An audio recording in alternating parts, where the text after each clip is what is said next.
Dr. Howard Fuller is a distinguished professor of education and founder-director of the Institute for the Transformation of Learning at Marquette University in Milwaukee, Wisconsin. Immediately before his appointment at Marquette University, Dr. Fuller served as a superintendent of Milwaukee Public Schools from 1991 through 1995.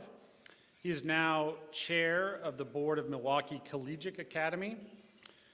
He also serves on the board of the Black Alliance for Educational Options, Milwaukee Region Board of Teach for America, Milwaukee Charter School Advocates, Education Cities, and Faith Acts. He's an advisory board member of the National Alliance for Public Charter Schools and the National Association for Charter School Authorizers. On a personal note, I first heard Dr. Fuller's name in the early 90s. My college best friend's father had worked for many years in the Milwaukee Public Schools, and he had been planning his retirement. But suddenly, as per my friend's telling of it, he had decided to put off his retirement because Dr. Fuller had accepted the position as superintendent of Milwaukee Public Schools. And the opportunity to work with Dr. Fuller was, in and of itself, reason to put off retirement. A few years later, my mother's childhood best friend was the Dean of Education at Marquette University. And at a family gathering of ours, she was overjoyed, expressing to us that Dr. Fuller was joining the faculty at Marquette University and how this alone was a milestone for their university in the direction that they wanted to go with their School of Education. So, Dr. Fuller, unbeknownst to you, for the past quarter century, you have loomed large in my imagination, living vicariously through close family friends. So it was an honor to meet you today, and we're grateful for your joining us.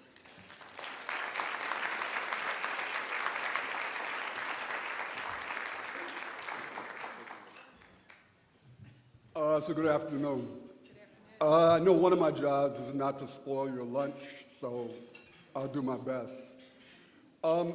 But on a serious note, I would ask all of you if we could have a moment of silence for the people who are suffering in Florida, in Houston, in Puerto Rico, in the Virgin Islands, and all of the other places that have been impacted by these hurricanes, and for the victims and the families in the tragic occurrence in Las Vegas, and for the victims and families of violence in our communities every single day.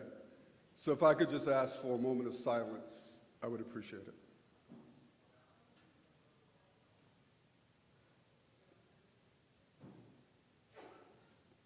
Thank you very much.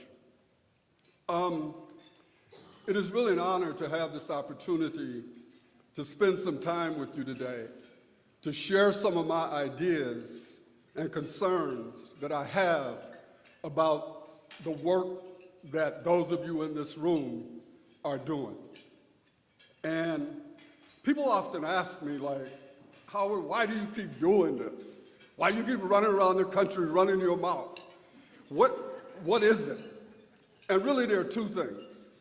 Number one, I actually believe in my heart and in my soul that our children are our most precious gift from God.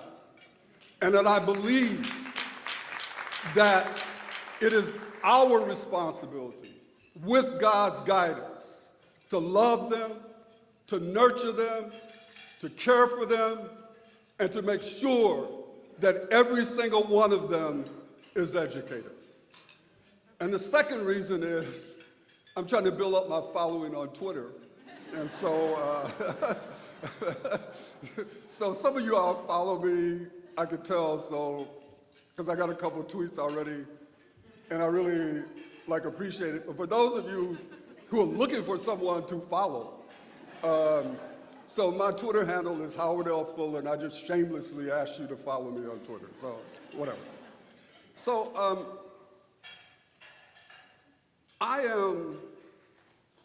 let me start out by thanking those of you who actually work in schools with kids every day. And the reason why I want to thank you is because so many people who give speeches have very little idea about what happens on a day-to-day basis in classrooms, with educators, in buildings with educators. And so for those of you who are actually working with our kids every day, I just want you to know how much I appreciate the work that you do. And I do want to say to you, it is God's work that you're doing, and it's important work. And again, I thank you for doing it. I am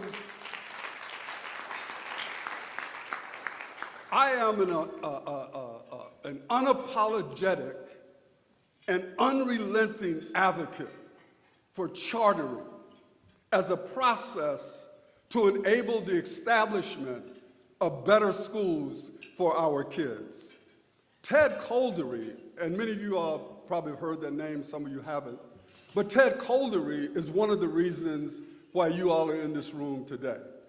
He's one of the individuals who, in Minnesota, in 1990, pushed to pass the first charter school law. And Ted has written extensively about charter schools and chartering. But what he said was, people hear mostly about charter schools. The strategy of chartering is less visible and less understood. The purpose of the schools is to provide a more attractive, motivating, and successful learning environment for students. The purpose of chartering is to develop a new and more productive arrangement for public education, where we are testing an arrangement in which schools are no longer under the direct political control of various decision makers, in which key decisions about learning, about teachers, are the responsibility of more autonomous schools, and which enrollment is choice-based, and which accountability for performance is real as opposed to rhetorical. Now, when Ted made that statement, there were a number of concepts that's in that statement that I want to take some time to talk about. First of all, he talked about a new form of public education. What I find interesting is that people would say that the Kansas City public schools or the Milwaukee public schools or the St. Louis public schools or whatever, that is public education. No, those are delivery systems for public education. There's a difference between public education, which is an idea, and the systems that were created to deliver on the idea. And since those delivery systems were not created by God, we could actually change them. And the idea is not to focus on public education. The idea is to focus on how are we delivering on the promise of public education. The second thing, attractive, motivating, and successful learning environments. How many of you all can actually say that that's what's happening in your buildings? I mean, you walk into some of these buildings, man, and you say, oh, these kids got attention deficit disorder. No, what they got is boredom. What they have is you, us, functioning so efficiently in the 20th century and forgetting that we're actually in the 21st century. Peter Drucker said, there's nothing worse than doing something efficient that shouldn't be done at all. If you read Paul Tuff's latest book, Helping Our Children Succeed, one of the things he talks about in this book is what is it that actually encourages people to learn? It's not pizzas. It's not all of these little trinkets that we give kids. It's actually, and these psychologists worked on this, and he talks about it. He said there's three things that ought to happen in order to have a great school. Number one, when the kids get there, they should feel they belong. There should be a sense of, I belong here. This is for me. The second thing is that there ought to be competence. That in fact, we should make sure that the kids learn how to read and write and think and analyze and compute. And then finally, they should have a sense of autonomy. Some of us have developed rules because we can't manage kids. So we just set up all of this stuff to control them. Or we're scared of them. Or whatever it is. And I don't mean to step on anybody's toes, but I've been in the schools where they don't let little kids talk at lunch. Who the hell comes up with this? How do you not have kids talk at lunch? Are y'all crazy? I mean, little kids been cooped up all day listening to you, and then they finally come to lunch, and you tell them you gotta be silent. Who comes up with this stuff? It's as if a group of adults got in a room and let's talk about all the things that kids don't like and let's do more of it. And so kids need to feel that they have some control over their own lives inside of our schools. Not that they take over, but they need this feeling of autonomy, this feeling of competence, this feeling of belonging. And one of the things I'm looking deeply at, like in our school, and I feel has a lot of promise, is personalized learning. I don't think it's just another fad. I think it has a lot to do with where the world is today, where our kids' heads are today. Because if you look at the brain research, what these kids are experiencing with all of these entities that they have, and if we don't understand that, if we're still functioning in an industrial age, with industrial age approaches, with industrial age philosophical ideas, we're not gonna reach these kids, man. They're looking at y'all like they bored. And so we have to think about what do we mean by attractive, motivating, successful learning environments. And then the other thing he mentions is autonomy in a different way. Not the autonomy of the kids, but the autonomy of your schools.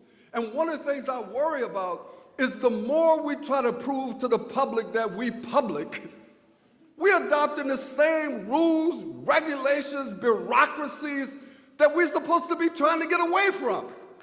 And so ultimately, you've given up autonomy to prove that you're public. And what you're going to prove is that you are going to become that which we ran away from. Because the idea was to have autonomy so you could be innovative. You know how it is? Some of us are teaching kids that used to be there. The kids we wish were there. Not the kids who are actually there. Because all of you all know that professional development in service before school is phenomenal until these kids show up. You know, and oh my God, here they come. Oh, these actual kids. We got this really good plan and they don't fit none of it. But if you can't change it, if you got to negotiate for a year, you lose a whole group of kids. The idea of autonomy is to say, here are the kids I got, here's what we need to do for these kids, and here's what we're going to do to change it to make sure that this could happen. And then there's this whole thing about choice. You know what I find? This country, and a lot of us are just so hypocritical. I don't want to have, these people shouldn't have choice. You ask some of these elected officials, where y'all send your kids? We got people teaching in schools. They would never put their own children in, demanding that other people's children stay there so that they can get paid to put their kids in private schools. I mean, the reality of it is that choice is widespread in America unless you're poor. Because if you got money in America, you got choice. Because the schools don't work for your kids. You're going to move, you're going to put them in private schools, or you're going to get the most expensive tutoring on the planet. And you don't care what government officials say. You're going to take care of your kids. But when it comes to low-income and working class people, you go where we tell you. And be happy that we let you go there. I ain't happy. And so charters are supposed to be choice. It's supposed to be a form of parental choice.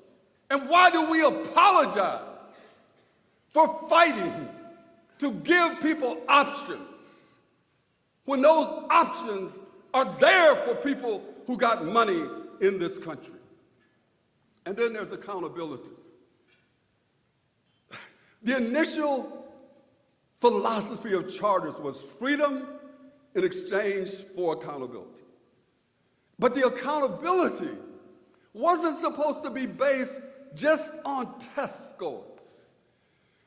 Test scores are one of the most important parts of a real accountability system. But they should never be the only part. There has to be other things that we look at when you're trying to determine the value of a school. When you're trying to determine, is this a school that is worthy of continuing to get taxpayers' money to provide an education? I'm not one of these people who say, oh, no, we shouldn't look at test scores. Yes, we should.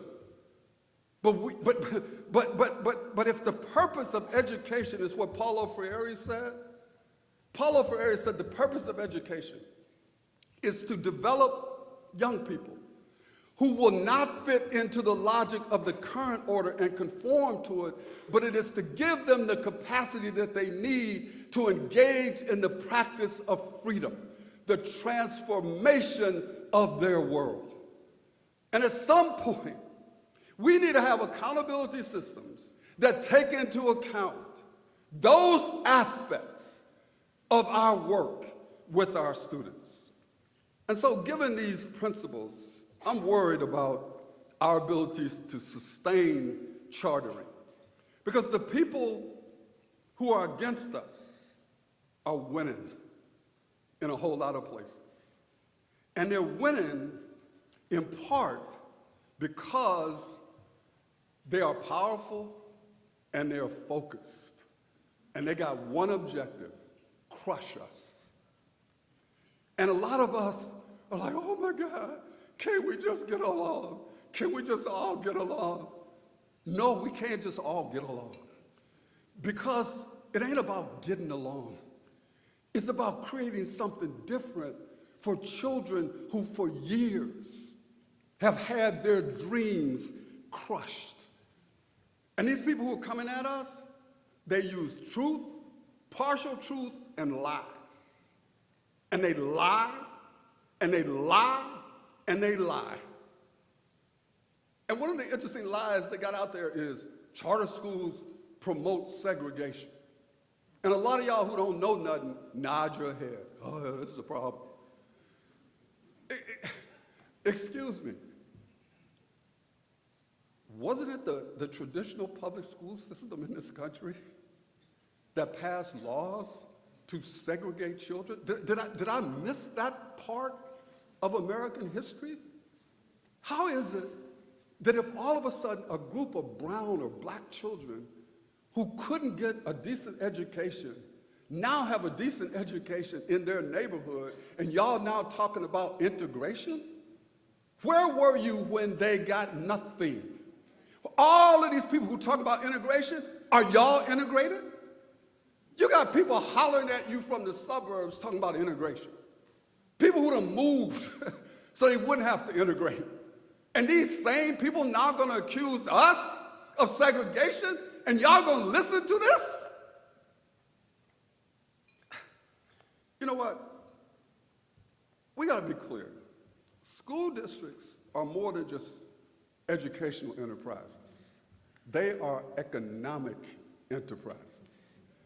And when you start talking about radically changing school districts, man, you're talking about impacting people's mortgage, their cars, their careers, etc. They got zip to do with kids. This has to do with money and power. And you need to be clear that if you are in the chartering thing, You are a part of an insurgency movement. And a man years ago named Cy Flegel, we was on a panel. We was actually on a panel with an unknown senator. It was in 1998. His name was Barack Obama. And I'd never met the dude. And we were debating vouchers, right? But anyway, so one of the things that Cy Flegel said was, hey man, like charter schools and all of this, we picked this fight. We told these people we could do this better. So if you pick a fight and somebody hits you back, you can't go home whining to your mama. You know what I'm saying? Yeah, we picked this fight. And when you get in a fight, people gonna hit you back. They're not just gonna sit there, oh, this is cool, keep hitting me. So the reality is, if you one of these, oh my God, can we just get along? You're in the wrong room, man. This is a fight. And if our children are that important to us, the fight is worth it. So that a part of why we're having trouble is because of the forces that are lying against us. The other part is we got to own up to our own stuff. That not every charter school is a good school. Some of these charter schools should not exist, man. They should not be educating anybody's children at any point in time on this earth. And then we're going to have some crooks. But everything I can talk to you, bad schools, everything I can talk to you about charters, I can talk to you and say the same thing has happened in the traditional system. But the reality of it is we're supposed to be different. And the one thing that I've learned over all of these years is that creating a great school is like hard work, man. There's nothing harder than creating a great school other than sustaining one. And the work that it takes is enormous. So, and we got to even struggle to say what is a good school. So I said at the onset that I'm a strong supporter of chartering and charter schools, but I'm a person who believes that you have to stay committed to purpose, not to the method to get to purpose. And so that I support charter schools as long as they work. Because the moment you become more committed to a method than the purpose, you're on your way to become a protector of the new status quo. And what I worry most about is whether or not chartering and charter schools are now the new status quo. And that people are talking about all the same things that we used to talk about to protect the traditional system. You shouldn't be protected unless you're serving kids. We should not exist just to exist. We should exist because we're serving the kids and the communities in ways that meet their needs and their interests. Now, I've talked a lot about chartering and schools and all this, but let me just pivot, as they say, and make this comment. We cannot let people tell us that schools alone can solve the problems that are impacting our children.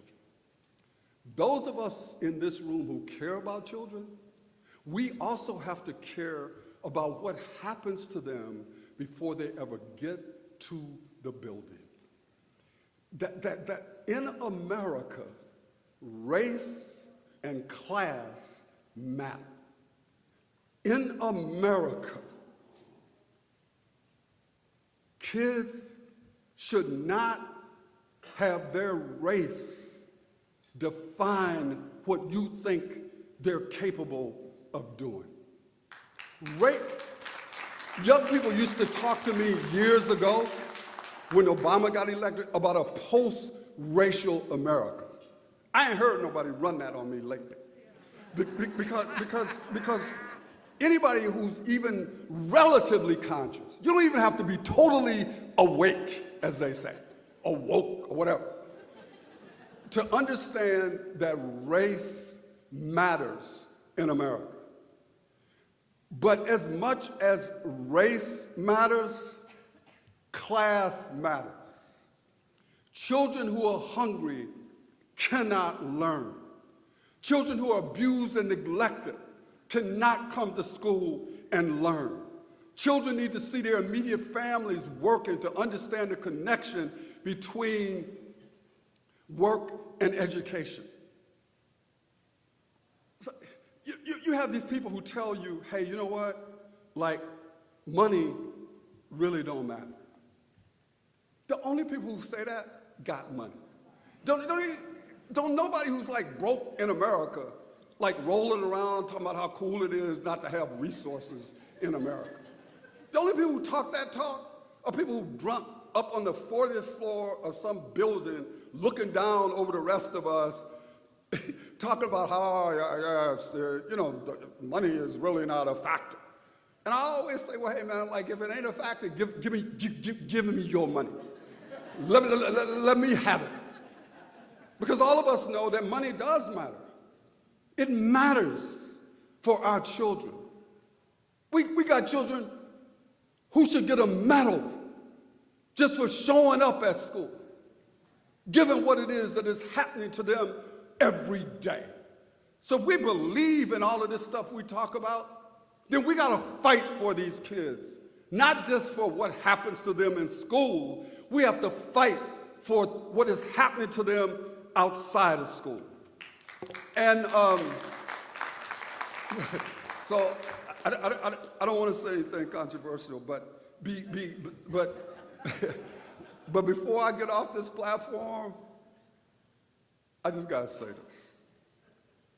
I cannot walk away from y'all without talking about the national political environment that shadows everything that we're doing today. I've talked to many, many people of all races and ages and whatever since the election of Donald Trump as the President of the United States of America. I'm not going to say what I want to say, so I'm just going to say this. This man has said and done things that has been hurtful and painful to a lot of people. This man is dividing us in ways that is going to have an impact for a long period of time. This country has been divided for a long time. This man has exacerbated those divisions. And there's been a lot of verbiage about, quote, making America great again. There's a book. This guy named Thomas Friedman wrote a book called The World is Flat, which is the scariest book I'd read until I read this book that he and a dude named Mandelbaum wrote, and it's called That Used to Be Us. And what this book talks about is, what is it that made America great? He said that there were 5 pillars that made America great. Number one, I didn't agree with the first one, but number one, that we provided a public education for more and more Americans that was a good education. Number 2, we continue to take care of our infrastructure, roads and bridges and fiber optics and all of those things, and wireless networks. Number 3, the government did basic research, and then the private sector was able to use this research to develop products. Number 4, that we had all of the necessary rules and regulations that didn't stifle entrepreneurship, but prevented the kind of breakdowns or whatever you call it that we had in 2008. But the final one was that we had an immigration policy that understood that not only do you want the great minds to come to America, but you want people to come to America who just want to create a better life for themselves and for their families. And what I want to say to you all, and I just got to say this, I was in Denver a few weeks ago, a couple months ago, whatever. And I'd not done a lot of studying about the problems of undocumented workers. But I started delving into it. And what I have to say to y'all is this. We should not have an America where people have bags packed because they're worried about being deported.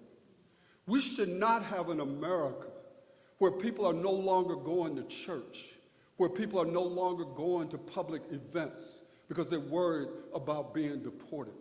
We should not have an America where children go to school and they're bullied because they're Mexicans, or they bullied because you're Latino. We should not have an America where people live worried about somebody knocking on their door in the middle of the night to deport them. This is not the America that I want to be a part of. And we should not be silent on these issues. We should not be silent when we have people living in communities where they're suffering, where we have children who are suffering, where we have children who are carrying the weight of worrying about, is my family, am I going to be deported? We cannot be the kind of America that we're supposed to be and accept this as the so-called new normal. And so I would just say to all of you that if you really care about charter schools and chartering and all of this stuff, I leave you with something that William Daggett said, and I'm going to paraphrase it. We must love our children's hopes, their dreams, their aspirations, their prayers, more than we love any particular institutional arrangement